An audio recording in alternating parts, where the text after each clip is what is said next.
복되고 귀한 안식일에 주의 성전에 올라오신 여러분 모두를 진심으로 환영합니다. 우리 동마산 교회 찬양대가 날로 일치월장 수준이 높아가고 있는 것 같습니다. 하나님께서 영광 받으셨을 줄로 생각합니다.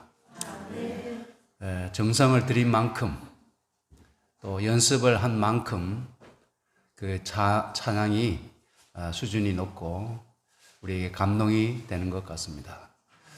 그래서 이 찬양의 특별 찬양 시간이 설교 말씀을 위해서 우리 성도들의 하나님께 물론 영광이 되고 찬양이 되지만은 그 찬양을 듣는 회중의 심령을 하나님께로 향하도록 말씀에 집중하도록 하는 큰 역할을 감당하게 됩니다.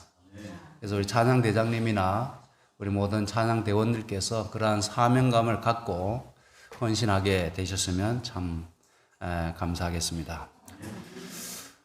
오늘 말씀의 제목은 우리의 가치는 어떻게 매겨지는가, 우리의 가치는 어떻게 정해지는가 라는 제목으로 하나님의 말씀 증거하겠습니다. 우리의 가치는 얼마나 될까요? 우리는 가치 있는 존재입니까? 어떻습니까? 가치 있는 존재. 예. 우리가 때때로 우리의 마음이 병이 들게 되면 우리 자신의 가치를 잘 파악을 못하는 경우가 많이 있습니다. 마치 내가 왜 세상에 태어났는가에서부터 시작해서 참 자신을 비하하고 또 가치 없게 여기고 왜 살아야 하는지조차도 이해하지 못할 때가 많이 있습니다.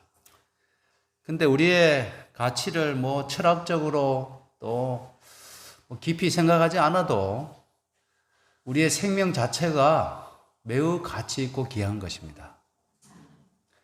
제 머리가 우리 홍장로님과 함께 쌍벽을 이루고 있는데요. 저희 테니스 클럽에 두 분이 모발 이식을 했어요.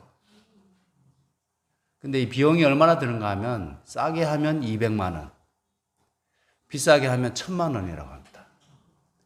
그것도 다 심어주는 게 아니고 몇 군데 심어주는데 그렇습니다. 그럼 우리 정장님처럼 풍성하신 분은 저 머리만 해도 얼마나치예요? 적어도 한 2천만 원어치 이상입니다. 2천만 원 이상. 2천만 원 이상. 예? 예? 1억짜리. 예. 거기에다가 각막 이식, 또 신장 이식, 간 이식, 우리의 어떤 그 조직들을 고장이 나가지고 막상 어떤 다른 사람, 조직이 맞는 사람의 그거를 기증받아서 이식하려고 하면 돈이 얼마나 많이 드는지 모릅니다.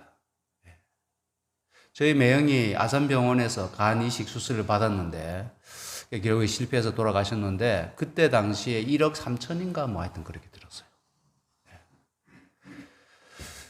그렇게 따져보면은 우리의 생명이 이렇게 유지되는 것 자체가 얼마나 비싼 가치 있는 그런 존재인가 생각해 보게 되는 것입니다. 여러분들 그것을 생각하시고 내 몸이 매우 비싼 어떤 존재이구나, 가치 있는 존재이구나 하는 생각을 하시면서 살았으면 좋겠습니다.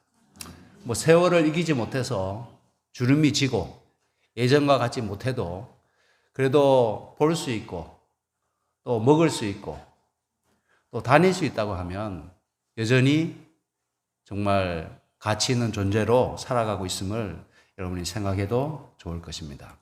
한 사람의 가치에 대해서 성경은 이렇게 말씀합니다. 사람이 만일 온 천하를 얻고도 제 목숨을 잃으면 무엇이 유익하리요? 사람이 무엇을 주고 제 목숨을 바꾸겠느냐? 이렇게 말씀했어요. 천하보다 귀한 것이 우리의 목숨이라고 하는 것입니다. 성경은 우리의 가치를 굉장히 높게 평가하고 있는 것이죠. 온 세상을 얻고도, 온 천하를 얻고도 목숨을 잃으면 무엇이 유익하리? 목숨이 천하보다 귀하다고 말씀하고 있는 것입니다. 하늘에서도 누가복음 15장 7절에 죄인 하나가 회개하면 하늘에서는 회개할 것 없는 의인 99을 인하여 기뻐하는 것보다 더하리라. 그래서 한 영혼, 잃어버렸던 한 영혼이 회개하고 주님께 돌아오게 되면 하늘에서는 얼마나 기뻐하는가. 회개할 것 없는 의인 99을 인하여 기뻐하는 것보다 더 기뻐한다고 말씀하는 것입니다. 만약에 자녀가 10명 있다고 하면 자녀 한 명의 가치는 얼마나 될까요? 10명이 있기 때문에 10분의 1이 한 자녀의 가치입니까? 그렇지 않죠. 한 명의 가치나 다른 9명의 가치나 동일한 것입니다. 그것이 참 어떻게 보면 사랑으로 밖에는 설명이 안 되는 산술적인 부분입니다. 10명의 자녀면 한 명의 가치가 10분의 1이어야 하는데 그 부모에게 있어서 그 한 명의 가치는 나머지 9명의 가치나 이 한 명의 자식의 가치나 동일하다고 하는 것입니다. 하나님께서 그런 측면에서 죄인 하나가 회개하면 하늘에서는 의인 99을 인하여 기뻐하는 것보다 더하리라. 이런 말씀을 하셨습니다. 치료봉사에도 매우 감동적인 말씀이 있는데요. 그분께서는 각 개인의 이름을 아시며 당신의 사랑하는 아들을 다른 어떤 사람을 위해서가 아니고 마치 그 한 사람을 위해서 주신 것처럼 각 사람을 돌보신다. 하나님이 온 세상을 그냥 위하여 그냥 통째로 내어주셨다기보다는 우리 각 한 사람만을 위해서 주신 것처럼 그렇게 당신의 아들을 우리에게 주셨고 또 우리 각 사람을 그렇게 아시고 돌보신다고 말씀하십니다. 하나님의 사랑을 알면 알수록 우리가 얼마나 가치 있는 존재인지를 깨닫게 되는 것입니다. 우리의 참된 가치의 발견은 하나님께 나아갈 때, 하나님 안에 있을 때 비로소 깨닫게 되는 것 같습니다. 신물교훈 187페이지에도 그러므로 비록 잃어버린 영혼이 단 한 사람뿐이라 할지라도 그리스도께서는 그 한 영혼을 위하여 죽으셨을 것이다. 유명한 말씀 아닙니까? 만약에 아담이 하와가 건네준 선악과를 먹기를 거절했다면 이 세상에 죄인은 몇 명이었을까요? 하와 딱 한 명밖에 없었겠죠. 그러면 그 한 명의 하와를 구원하기 위해서 예수님이 십자가에서 뭐 하셨을 것이라고요? 돌아가셨을 것이다. 뭐 꼭 굳이 십자가가 아니더라도 하와를 구원하기 위해서 대속의 희생을 치르셨을 것이다 라는 말씀입니다. 우리 참 이해할 수 없습니다. 그렇죠? 그분의 죽음이 온 세상을 위한 죽음이라고 하면 온 세상이 워낙 인구가 많고 그래 하다 보니까 그 한 분이 그만한 희생을 치를 만한 가치가 된다고 볼 수 있겠지만은 한 명을 구원한다 할지라도 그분이 기꺼이 당신을 내어주셨을 것이다 라고 하는 겁니다. 우리의 가치에 대해서 조금 더 생각해 보겠습니다. 저의 이름은 이원호입니다. 가치가 있습니까? 없습니까? 이원호. 장로님 감사합니다. 근데 저의 가치는 이 관계를 통해서 조금 더 드러나게 됩니다. 저는 누군가 하면 이민호 우리 아버지, 임삼매 어머니의 5남매 중 막내 아들입니다. 제가 이 두 분 어른께 좀 귀한 존재였을까요? 귀한 존재죠. 그냥 이원호 했을 때 하고 이 두 어른들한테 막내 아들이라는 사실을 생각할 때 저의 가치가 좀 달라지는 것이죠. 그렇죠. 또 이원화, 이원건, 이원옥, 이원주의 동생입니다. 저의 형님 누님들입니다. 네. 저의 어떤 제가 누구인가, 제가 어떤 존재인가를 생각해 보게 되는 것입니다. 또 이민경의 남편입니다. 적어도 저 뒤에 앉아 있는 저분한테는 제가 어떤 존재입니까? 하나밖에 없는 하늘은 아닌 것 같고요. 하늘까지는 아닌 것 같고요. 하여튼 소중한 존재이면 틀림이 없잖아요. 남편이 한 명밖에 없으니까. 그렇죠. 그 다음에 이사담 이동엽의 아빠입니다. 귀한 존재입니까, 제가? 네, 귀한 존재입니다. 이수장, 여우연, 임승민의 친구입니다. 저하고 굉장히 친한 친구들입니다. 동마산 교회의 담임 목사입니다. 앞에서는 뭐 인간적인 어떤 그런 관계였다고 하면 또 영적인 어떤 그런 무게, 또 영적인 어떤 그런 중요한 포지션을 제가 갖고 있습니다. 그래서 우리의 가치를 그냥 나 홀로 생각했을 때는 조금 작게 느낄 수도 있어요. 그죠? 내가 뭐 내세울 게 없어요. 근데 관계를 생각해 보게 될 때 저의 가치가 조금 더 올라가는 것입니다. 우리 교회 이웃에 한 아저씨 한 분이 계시는데, 제가 처음에 왔을 때 그분하고 약간의 긴장 관계가 있었습니다. 왜 있었는가 하면 이분이 흡연을 하시고는 꼭 담배 꽁초를 우리 교회 주차장 담을 넘어서 딱 던지시는 거예요. 가보면은 담배 꽁초가 한 5개에서 10개 정도 있어요. 하룻밤 사이에. 이분이 집에서 나와서 골목에서 담배 피우고는 모르겠어요. 재미로 하는 건지 담배 꽁초가 얼마나 멀리 날아가는지 이렇게 튕기는 것 같아요. 제 생각. 우리 교회 주차장에 계속 소복이 쌓이는 겁니다. 제가 용의자를 찾는데 몇 달이 걸렸어요. 도대체 누가 저렇게 하는 거야? 나중에 저분이구나 알았습니다. 근데 이분이 가끔씩 교회 주차장에 차를 대기도 하셨습니다. 근데 제 마음에는 약간의 불편함이 있죠. 왜냐하면 우리 교회를 담배 꽁초로 오염시키는 분이니까. 그래도 뭐 기꺼이 용납을 하고 이렇게 했는데, 결정적으로 이분이 우리 교회 집사님 차를 들이받고는 그냥 아무 일 없었다는 듯이 그냥 가버리셨어요.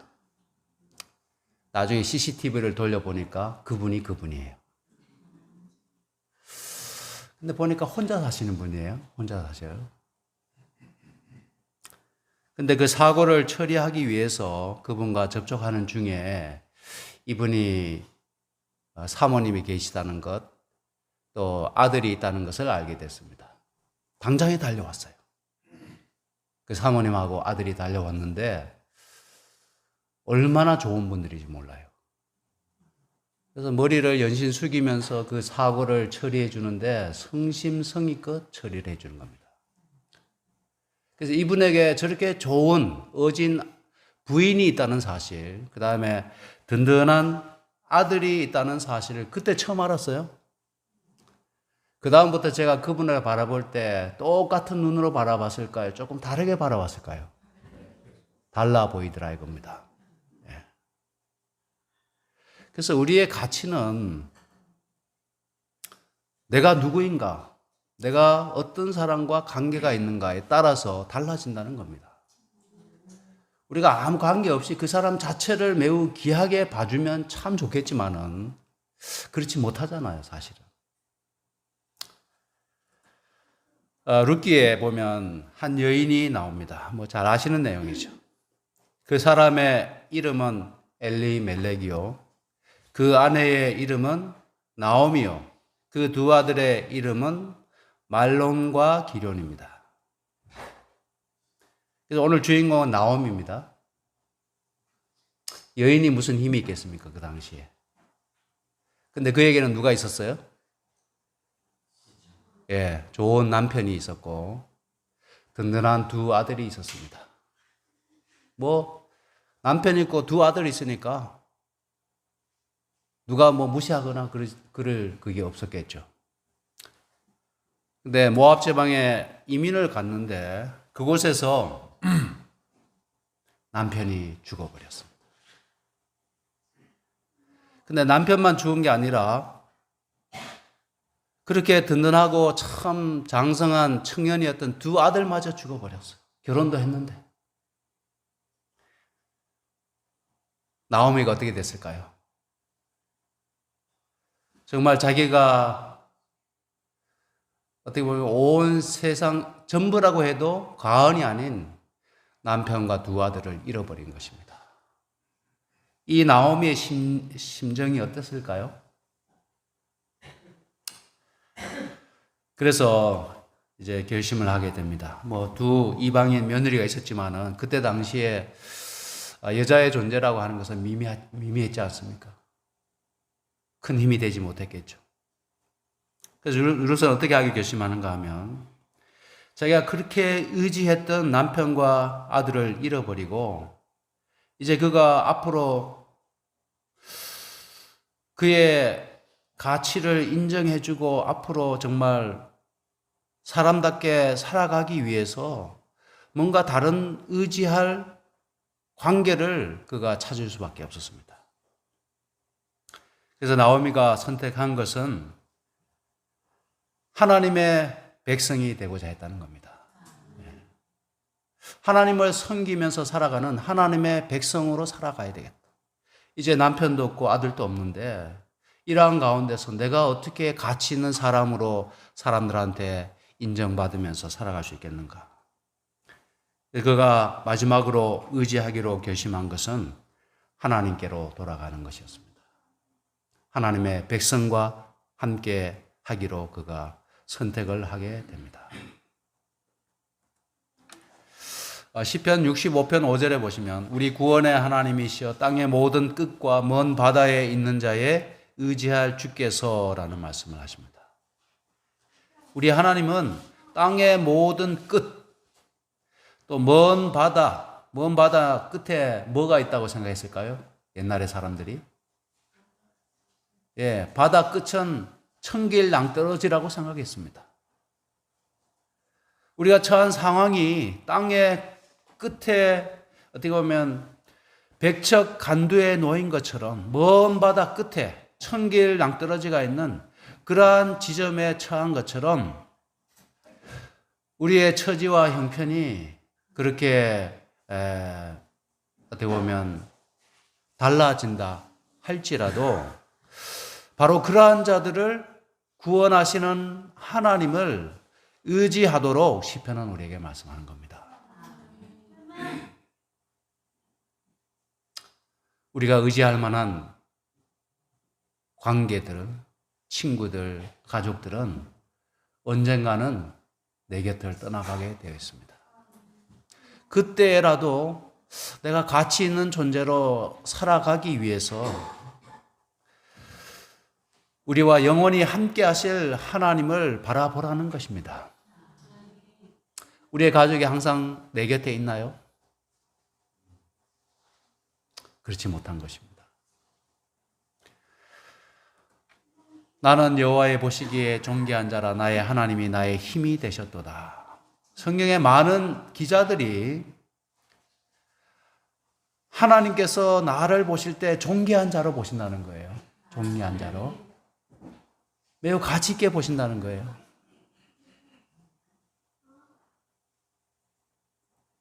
여러분들 다 경험하신 거 아닙니까?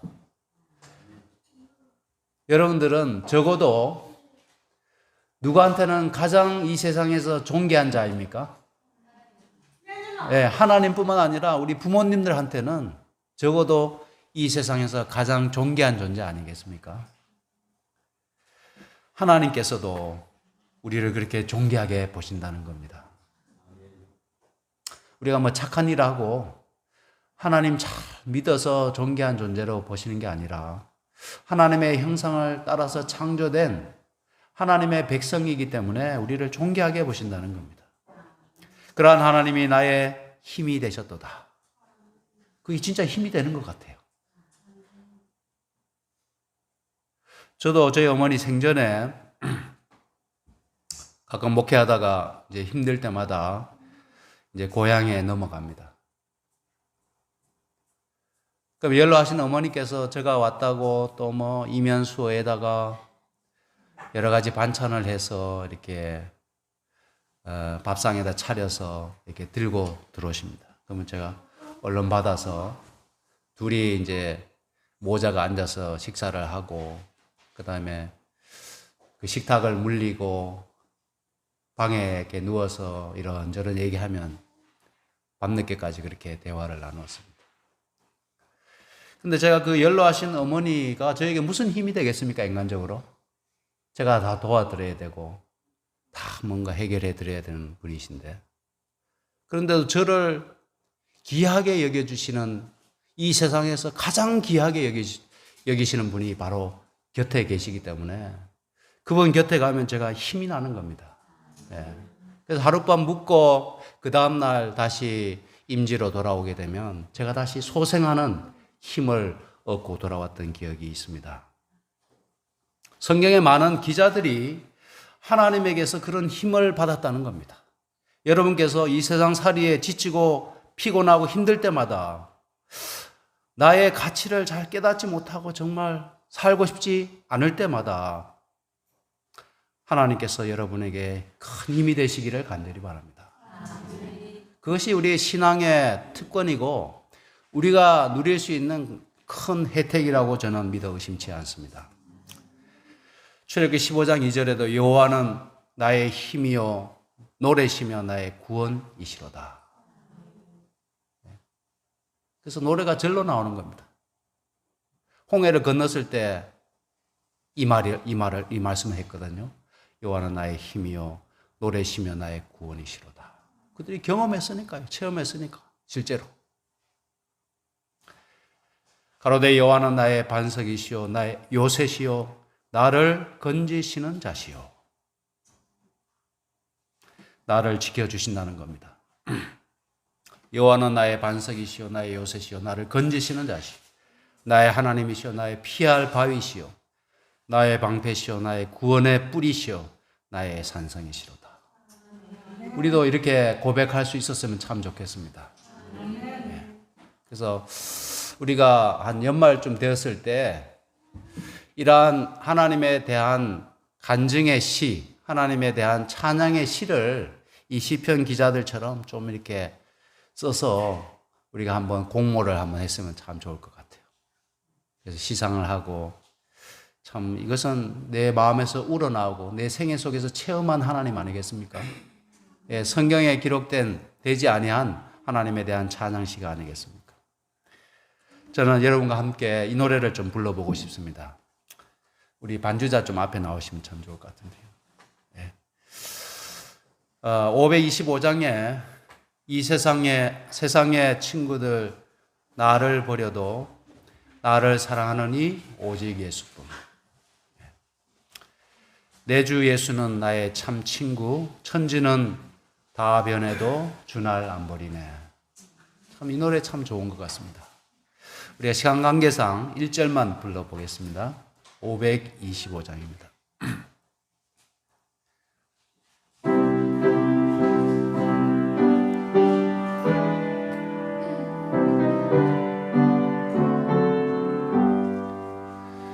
이 세상의 친구들 나를 버려도 나를 사랑하느니 오직 예수뿐. 내 주 예수는 나의 참 친구, 천지는 다 변해도 주날 안 버리네. 참 좋은 노래인 것 같습니다. 이 세상의 친구들, 내가 의지했던 모든 가족들, 친구들 다 떠나가고 사라진다고 해도 우리 주님은 영원히 우리를 버리지 아니하시고 함께 하신다고 약속하셨습니다. 검은 구름 덮이고 강풍 일어도 주날 돌봐 주시니 겁낼 것 없네. 괴로운 일 당하나 낙심치 않네. 영원한 그 사랑이 나를 붙드네. 그 하나님의 사랑이 우리를 강건케 하시고 가치 있게 하시고 우리를 살아가도록 힘을 주시는 그 하나님을 끝까지 의지하시게 되시기를 간절히 바랍니다. 2월달 우리 시조에 참 재미있는 또 생각해 볼 만한 그런 기사가 있었습니다. 이 중산층의 가치 기준이라는 그런 SNS에 올라온 그것인데요. 이 프랑스의 중산층은 무엇을 가치 있게 여기는가? 프랑스의 중산층은 어느 정도의 어떤 그 레벨이 되어야 되는가에 대한 부분입니다. 이 프랑스 사람들의 중산층은 외국어를 하나 정도는 구사해야 한다고 합니다. 그 다음에 직접 즐기는 스포츠, 그냥 보기만 하는 것이 아니라 적어도 하나의 종목을 직접 할 수 있어야 하고 또 악기를 하나 정도는 다룰 줄 알아야 하며 또 다른 사람과 다른 맛을 요리할 수 있어야 한다고 합니다. 우리 최 집사님은 유리하겠습니다. 네. 다른 사람하고 다른 맛을 낼 수 있는 요리 실력이 있어야 하고 또 제가 이제 좀 인상 깊게 본 것은 약자를 돕는 꾸준한 봉사 활동을 할 것. 야, 이 프랑스가 확실히 선진국은 다르죠. 이 중산층에 대한 개념, 이 중산층의 레벨이 기준이 이런 것이 있었습니다. 또 공분에 우리 모두가 좀 분노해야 할 상황에 참여해야 한다는 겁니다. 영국은 어떨까요? 영국은 페어플레이, 공정하게 경쟁하는 사람이어야 하고 자신의 주장과 신념을 가지고 있어야 한다는 겁니다. 또 독선적인 행동을 해서는 안 되고 그 다음에 또 마찬가지로 약자를 두둔하고 강자의 대응, 강자에게 맞설 것. 그 다음에 불의와 불평등, 불법에 대해서 의연히 대처할 것. 프랑스하고 비슷하죠. 네, 프랑스나 영국이나 이런 부분을 중산층의 매우 중요한 가치로 보고 있는 것을 알게 됐습니다. 그 다음에 미국을 보면 자신의 주장에 떳떳할 것, 아까 자기의 주장과 신념을 가질 것, 영국하고 비슷합니다. 또 사회적인 약자를 도울 것, 부정과 불법에 저항할 것, 탁자 위에 정기적으로 받아보는 비평지가 하나는 있어야 한다는 겁니다. 잡지가. 타임지든지 뭔가 사회에 대해서 정치 평론이나 비평지가 하나쯤은 있을 때 중산층으로 본다는 겁니다. 프랑스, 영국, 미국 공통적으로 이들이 가지고 있는 이 가치 기준, 중산층의 가치 기준은 뭔가 하면 사회적 약자에 대한 것, 부정과 불법에 저항하는 이러한 정신이 있었습니다. 참 이런 사회가 든든할까요? 이런 신념과 가치관을 가진 사람들이 이 사회를 딱 버티고 있으면, 중산층으로 딱 자리 잡고 있으면 그 사회가 올바로 갈 수밖에 없겠죠. 여러분, 한국은 어떨까요? 한국의 중산층은? 궁금하시죠? 한번 보겠습니다.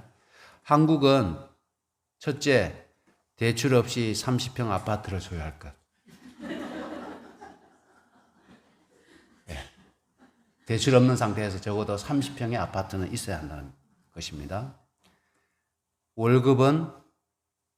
월급여가 500만 원 이상은 될 것. 2000cc급 중형차를 소유할 것. 은행 예금 잔고가 1억 이상일 것. 1년에 한 번 이상 해외여행을 할 것. 뒤에 더 있을까요? 없을까요? 없어요. 더 있어야 되는데. 예. 이것이 끝이에요. 우리 한국 사람들의 이 가치관, 무엇을 가치 있게 여기는가에 대해서 여러분들 실망이 됩니까? 안 됩니까? 굉장히 실망스러워요. 우리가 지금 선진국의 문턱에 섰다고 하는데 선진국 중산층하고 우리 중산층하고 비교해 보니까 뭐가 빠졌어요? 가장 중요한 약자에 대한 관심, 또 불법과 불공정에 대한 저항하는 정신, 이러한 부분이 빠졌다는 겁니다. 이 성경은 참 하나님께서 어떤 분이신가, 또 하나님의 백성들이 어떤 신념과 어떤 가치관으로 살아가기를 바라시는가 하는 것이 성경에 나타나 있습니다.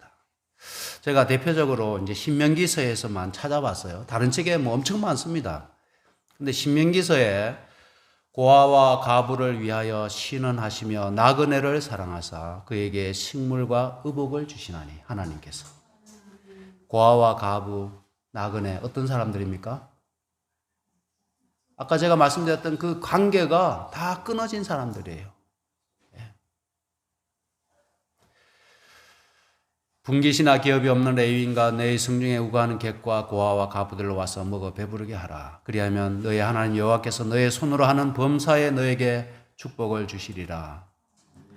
레위인과 객과 고아와 가부와 함께 잔치를 벌리라. 그 다음에 밭에서 곡식을 벨 때에 객과 고아와 가부를 위하여 버려두라. 그들에게 뭐 추수한 다음에 직접 갖다 주면 이 면이 서지를 않으니까 밭에다 좀 남겨두면 그들이 와서 거두어 가게, 주인과 얼굴을 대면하지 않고 걷어갈 수 있게 그렇게 배려해 주라는 겁니다. 24장 20절에도 너가 감람나무를 딴 후에 그 가지를 다 살피지 말고 남은 것은 객과 고아와 가부를 위하여 버려두며 포도원에 포도를 딴 후에 그 남은 것을 다시 따지 말고 객과 고아와 가부를 위하여 버려두라. 곡식뿐만 아니라 뭐까지도요? 과일까지도 그들에게 나누어 주도록 하나님께서 말씀하셨습니다. 마지막 말씀입니다. 제3년 곧 11조를 드리는 해에 너의 모든 소산의 11조 다 내기를 마친 후에 그것을 레위인과 객과 고아와 가부에게 주어서 뭐를요? 11조를.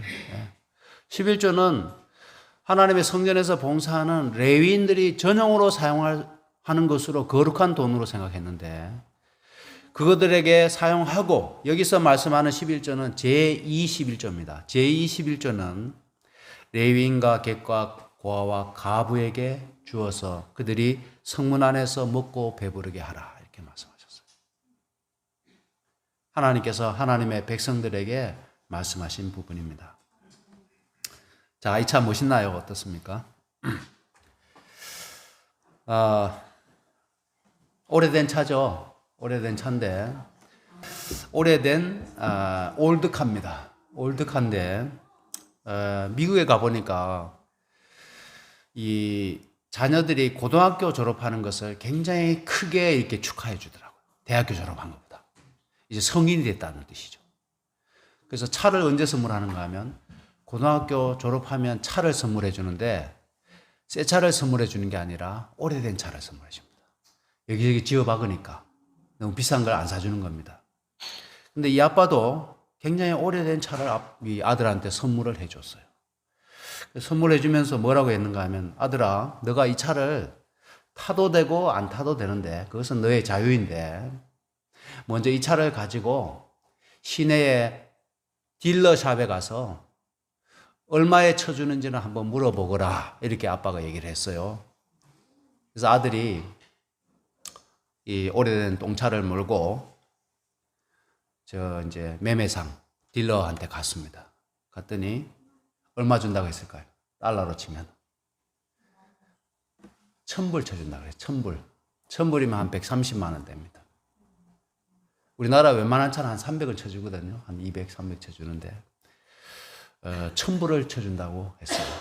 그래서 아들이 조금 아빠가 이 1,000불짜리를 나에게 선물했나 하면서 조금 마음이 상해서 집에 돌아왔는데 아빠가 또 뭐라고 하는가 하면 폐차장에 가서 이 차 얼마를 주고 폐차할 건지 한번 물어보라고 했습니다.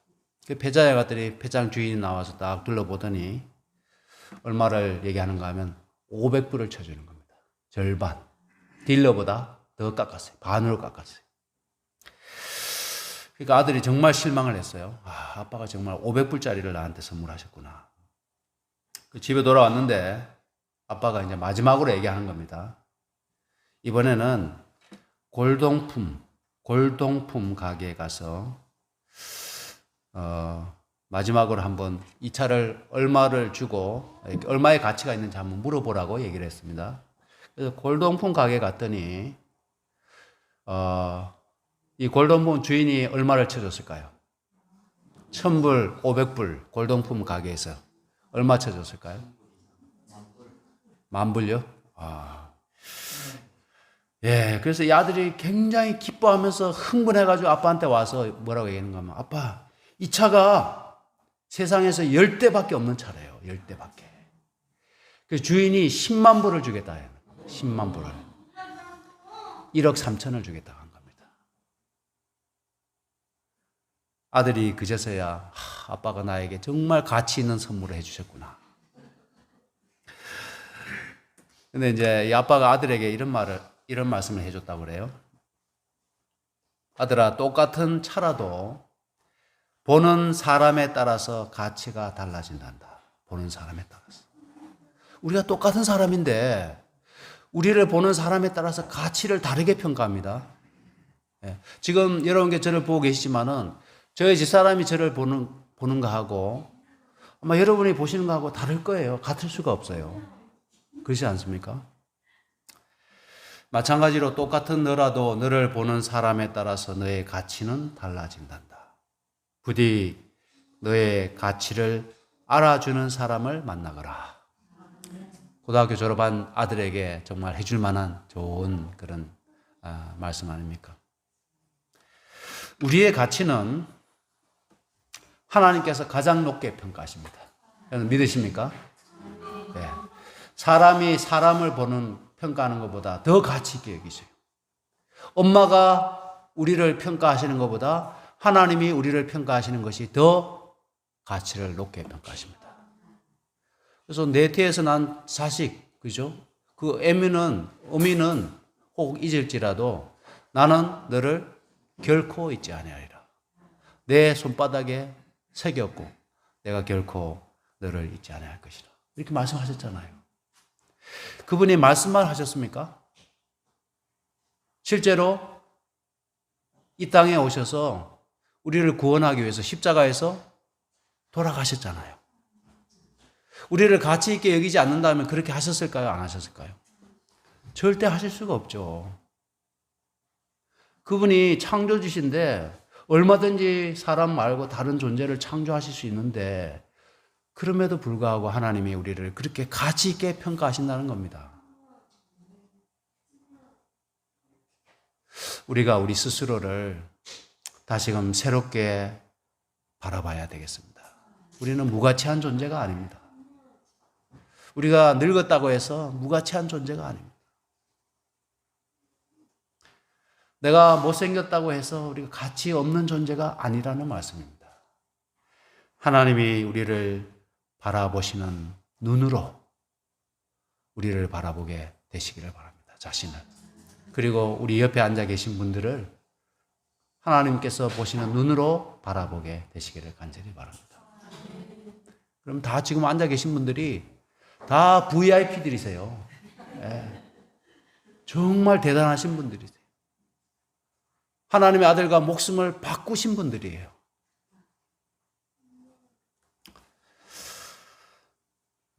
정말 이 말씀만 드리고 마치겠습니다. 마태복음 13장에 보면 상인이 극히 값진 진주 하나를 만나매 가서 자기의 소유를 다 팔아 그 진주를 샀느니라. 여러분들 이 말씀 어떻게 이해하십니까? 여기서 상인이 누구냐에 따라서 이게 달라져요. 만약 상인이 우리라고 하면은 여기서 극히 값진 진주는 누굴까요? 예수님이시고 대속의 은혜입니다. 그것은 값진 진주예요. 가진 모든 것을 다 팔아서 살 만한 그러한 진주입니다. 예수 외에 다른 이름이 없잖아요. 우리를 구원해 줄 다른 이름이 있습니까? 없잖아요. 십자가의 대속의 은혜를 말미암지 않고 우리가 어떻게 죄에서 구원을 받을 수 있겠습니까? 여기서 상인이 우리일 경우에는 극히 값진 진주는 예수 그리고 대속의 은혜입니다. 근데 반대로 상인이 예수님이면 달라집니다. 상인이 예수님일 때 극히 값진 진주 하나는 누구입니까? 여러분과 저예요. 이게 진심입니다. 예수님 하나님께 진심이에요. 아까 구원받는 자가 단 한 명뿐이었을지라도 기꺼이 우리를 위하여 이 땅에 오셨을 것이다. 그렇게 말씀했잖아요. 극히 값진 진주 하나가 여러분과 저입니다. 자, 이제 말씀을 마치면서 그분이 극히 값진 진주인 우리를 구원하시기 위해서 그가 가진 모든 것을 팔아서 우리를 위하여 이 땅에 오셨습니다. 성경은 말씀하시기를 그는 근본 하나님의 본체시나 하나님과 동등됨을 취할 것으로 여기지 아니하시고 오히려 자기를 비어 사람과 같이 되셨고 사람의 모양으로 나타나셨고 자기를 낮추시고 죽기까지 복종하셨으니 그 십자가에 죽으십니다. 왜 그렇게 하셨습니까? 극히 값진 진주인 우리를 얻으시기 위하여 그렇게 하셨다고 성경은 말씀합니다. 그래서 우리는 하나님의 성민입니다. 하나님의 거룩한 백성입니다. 하나님이 우리를 가치 있게 여기신다는 사실을 우리의 마음 가운데 꼭 품으시고 우리가 사는 동안에 우리 곁에 있는 내가 의지했던 나와 관계를 맺고 나를 가치 있게 만들어줬던 그 모든 사람들이 사라진다 할지라도 나오미가 하나님의 백성이 되기로 결심하고 예루살렘으로 돌아왔던 것처럼 우리 하나님 편에 꼭 붙어 있게 되기를 간절히 바랍니다. 하나님이 우리를 가장 가치 있게 여기시고 가치 있게 만들어주시는 하나님이심을 믿게 되시기를 간절히 바라면서 말씀을 마치겠습니다.